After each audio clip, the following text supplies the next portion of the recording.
Hey everybody, Dr. Dan here. Pardon me, I wasn't really ready for this video to start, but here I am. So we're going to go for it.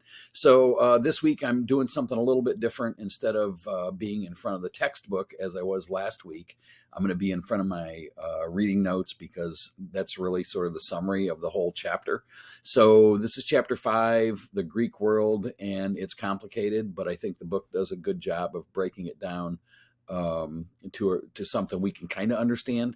And then I'm going to break it down, of course, a lot farther and make it real easy, just like we do with everything in this class, because there's just too much to learn. So, we remember what we can. And the big takeaways, I think, from Greece, most of you already know if you've had any history in college before, in high school or in elementary school, that, a lot of our Western culture and ideas about philosophy and science and medicine and those things come out of Greece. And that's why it's pretty cool because, in the modern times with all of our technology and devices and greatness, we think we're smart, and really it's the people that came before us and like way before us that came up with most of the things that are important to our world today. And I would say, and, I'm kind of a science and tech guy, but I would say that one of the most important things that comes out of Greece is, besides democracy, of course, so it's just a little thing there, but democracy, but the other thing is this empirical method, sort of like this idea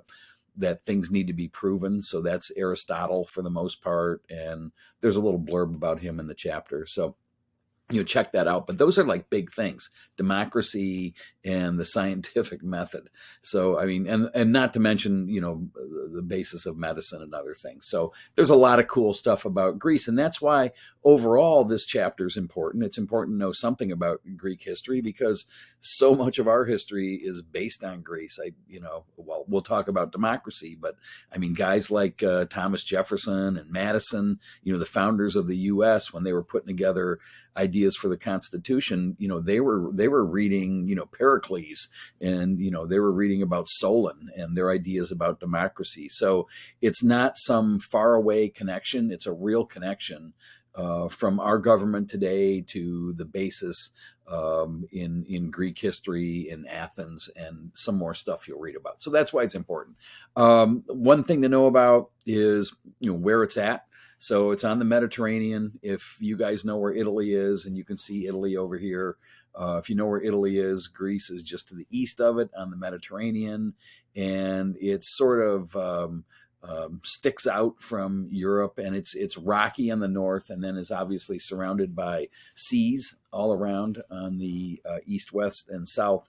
And it's important to understand how the topography or the geography, I guess, influenced Greece, because the soils are very rocky and it's mountainous, and it's very difficult to grow any, crops like we know. So like grains don't grow well in Greece, like grains and corn, and, farming and cattle doesn't do well. So what does grow really well in Greece is grapes and olives. And because they're surrounded by water, they became maritime traders. And so it's important to understand that the reason they become so influential in that world back then is because they really mastered the idea of shipping and ships and sailing and getting around the Mediterranean, which gave them a lot of power. Imagine, the first country to come up with a jet aircraft or an atomic bomb or whatever. You have this power from this new technology, and the Greeks really mastered this seafaring, and not only for shipping and maritime trade, but also for warfare and, the Greek Navy, so on and so forth. So again, big takeaways is that they're good at maritime trading, and it's very mountainous. So the population grew up in little pockets, which we call city-states. So like Athens, again, and Sparta, are city-states. And then there's all these little islands.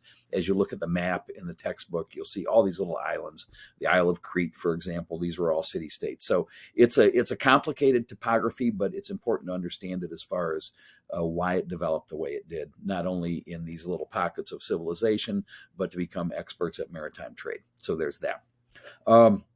The other thing in the book is you open it and it's like, ugh, there's all these periods of Greek history. Why do I need to know all this stuff? You really don't. I mean, if you're just, trying to figure it all out, It's a useful way to index the history and sort of break it down. Most of these periods of history are really useful for historians as index points, and they can argue about what year one thing starts and what year one thing stops. We do it in U.S. history and in world history and in British history. We have these eras like the progressive era and the Gilded Age. So it's no different in Greek history. You have these periods, and I think the thing to understand is really kind of the last three, the archaic, classic, or classical, I guess, and Hellenistic periods. Those are the ones that I think, as far as the developments of science and democracy and the influence of Persia and the Persian Wars, those are the important time periods to be concerned with. So that's kind of like from 700 BC to like 100 BC. So a long time ago. But those are the biggies. And there's other stuff in there about archaeology, but who knows? I'm babysitting a dog right now, and he's walking behind me. So if he barks, he's laying down. Good. Okay. Sorry about that. So anyway, read about the periods of Greek history, but you don't have to remember them. And then the other thing in section 5.7, a section called methodology, there's a quiz question in there, and I want to talk about it just briefly because it's important not only for this class, but I think your entire life. That all of this Greek history was written by men, and it was written by rich men. And so the perspective is limited in the history. I mean, all you're hearing about is their perspective. You're not hearing the perspective of women. You're not hearing the perspective of all of the rest of us who weren't rich, rich men or rich white men or rich olive men, I guess, at that time. So, other races, other genders, women, working class, the rest of us, who knows?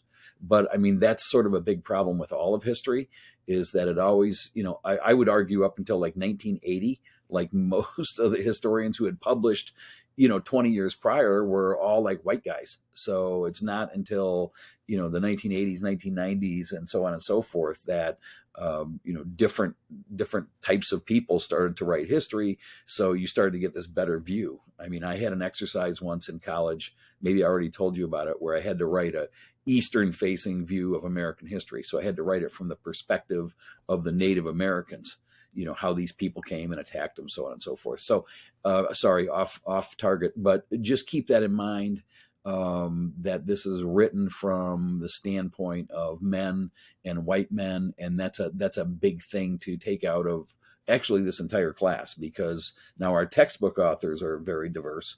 But again, their information maybe isn't. So just kind of keep that in mind, not only in history, but in everything. I mean, if someone tells you a rumor that, the governor just grew a, horn, then, you want to consider the source before you say, hey, what's going on here? Or if you hear a rumor that the vaccine for COVID was invented by Martians and it's intended to get us all to fall in line, which it may be, I don't think it is, but it could be, then, consider the source. Anyway, there's that.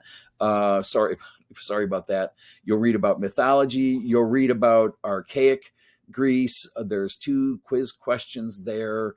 One is about the leadership of tyrants in Greece and how that leads to a popular form of government, which is democracy. That's really important under a guy named Solon.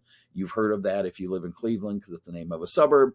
And so you need to know that. And then there's another quiz question out of that section about the ambiguous status of women as citizens. And there's a question, I think it's a true or false, I'm not sure on the quiz, but the status of women when it came to citizenship was ambiguous. I think that's the question. Should be easy to get it now. Okay, there's a little blurb about Dr. Dan's view of history, and you should read in section 5.10 about Pericles, because he was another big democracy guy. Okay, so I mean, really important. And then also read about Alexander the Great and read about Philip, because they're cool to know about. And then you'll read about the spreading of Greek culture. And I think I covered all of the quiz questions. Let me see. We had rule by tyrants. The answer to that is democracy. And we had the ambiguous status of women. So that's 2 of them. And there's one about Aristotle. Okay, there's a quiz question about Aristotle. It's out of 5.7. And so the question is about, whether or not you think Aristotle would, base decisions on science or on rumor or on conspiracy.